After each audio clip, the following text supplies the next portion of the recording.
pessoal, tudo bem? A primeira fotografia a ser feita no mundo foi por um francês, em 1826.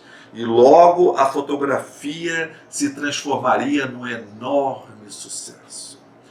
34 anos depois, em 1860, um norte-americano, um fotógrafo, um criativo fotógrafo norte-americano, vai descobrir como que se fotografa os espíritos dos mortos.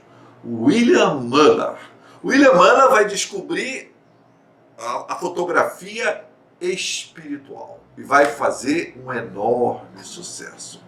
Os Estados Unidos estava entrando, um ano depois que o Muller começa a trabalhar, em 1861, os Estados Unidos vai entrar na sua guerra civil, na Guerra da Secessão, que vai durar até 1865 e que vai produzir mais de 500 mil de mortos. É muita gente morta, muita alma penada. E a quantidade de modelos de almas penadas era enorme e de pessoas saudosas dos seus mortos querendo pagar pela fotografia com um espírito de um ente querido. Não havia quase família que não havia perdido um jovem, que não havia perdido um filho, um pai na guerra. E as pessoas queriam a fotografia espiritual, que, claro, era bem mais cara que a fotografia com modelos vivos. A fotografia com modelos vivos não era tão barata assim. E com modelos do outro mundo era uma fotografia bem mais cara. Esse William Muller vai fazer muito sucesso até que a polícia vai ficar de olho nele. E a polícia vai acabar dando um flagra nele, abre um processo depois contra ele, é aberto um processo contra ele, e ele vai a julgamento.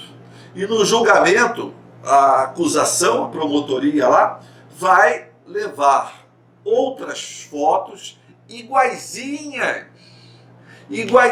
a que ele produzia, só que a pessoa que havia realizado havia dito: olha, eu fiz essa foto aqui não com espírito, eu fiz lá no laboratório, é uma coisa muito fácil de você fazer, né? O juiz, apesar de ter aquela prova ali, de que aquele tipo de foto poderia ser realizado tranquilamente, de modo extremamente fácil, por técnicas que não necessitariam envolver o outro mundo na jogada, o juiz considera que não houve provas suficientes para condenar o Muller.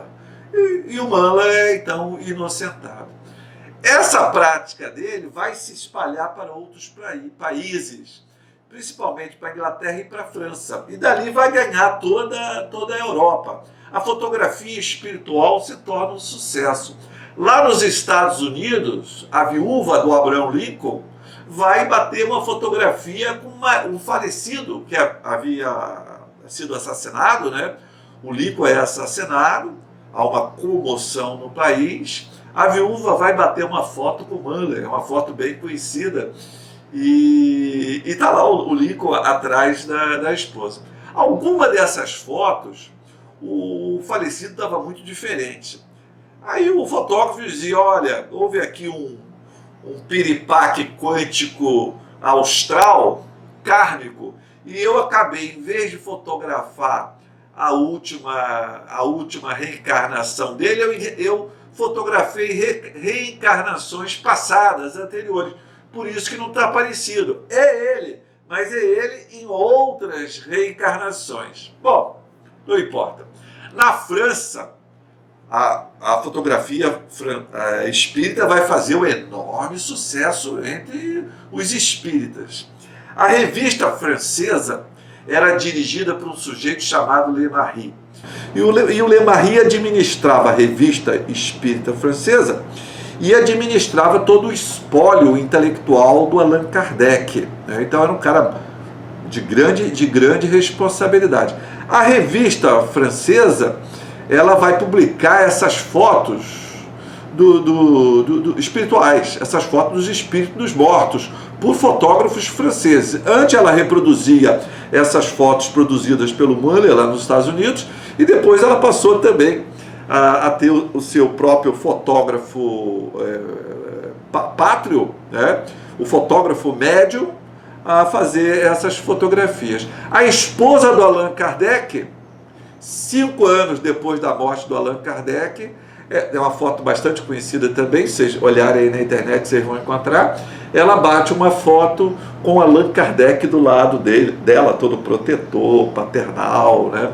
Como era hábito ali na época. Bom, a polícia, desconfiando lá desse fotógrafo médium francês, fala, vou dar um flagra nesse cara. Então manda 2 agentes para lá, que entendiam de fotografia, um deles pelo menos entendia de fotografia, para pedir uma foto espiritual para esse fotógrafo. E eles vão, aí enquanto o fotógrafo está lá fazendo o trambique no laboratório, nos clichês lá, eles estão aguardando. Aí eles dão flagra do cara, entra dentro do laboratório, apreendem tudo, na hora que o cara está fazendo a mutreta, né? Eles vão ao julgamento, o fotógrafo vai a julgamento, e ele arrasta o Le Marie, o presidente da revista francesa e o representante do espólio intelectual, da produção intelectual do Allan Kardec, todos os livros que Allan Kardec havia escrito, condenados junto com ele. Eles vão presos, só que depois o juiz, o outro juiz, não sei, há um novo julgamento, e aquela sentença é anulada e eles são colocados em liberdade. Mas a revista francesa espírita não quis arriscar mais e esqueceu esse negócio da fotografia espírita. Essas fraudes foram sendo desmascaradas, e a ponto que depois ninguém mais fazia fotografia espírita. A fotografia foi um lance muito interessante, porque é o seguinte, havia na época uma valorização muito grande, por incrível que pareça, uma valorização muito grande da ciência, né? Então, quando você fotografa um espírito de um morto, de certo modo, você prova, né, entre aspas, de que a personalidade, de que o sujeito continua vivendo depois da morte. Então é uma prova científica da existência pós a morte, né? Então foi uma prática que gozou de muitas simpatias nos meios espirituais. Esse Le Marie, que administrava ali a revista espírita, ele não era muito fiel a Allan Kardec, ele publicava lá os textos do Allan Kardec e tal e tudo, mas ele abriu a revista espírita para os concorrentes ideológicos do Allan Kardec, entre eles a famosa, a extravagante, a imaginativa Madame Blavatsky, um dos grandes símbolos do ocultismo moderno, que em vídeos futuros nós vamos estar falando aqui bastante sobre ela. Bom, depois das fotografias espíritas vai fazer muito sucesso o gabinete fluídico e as apresentações com ectoplasma. Mas isso nós vamos ver no próximo vídeo.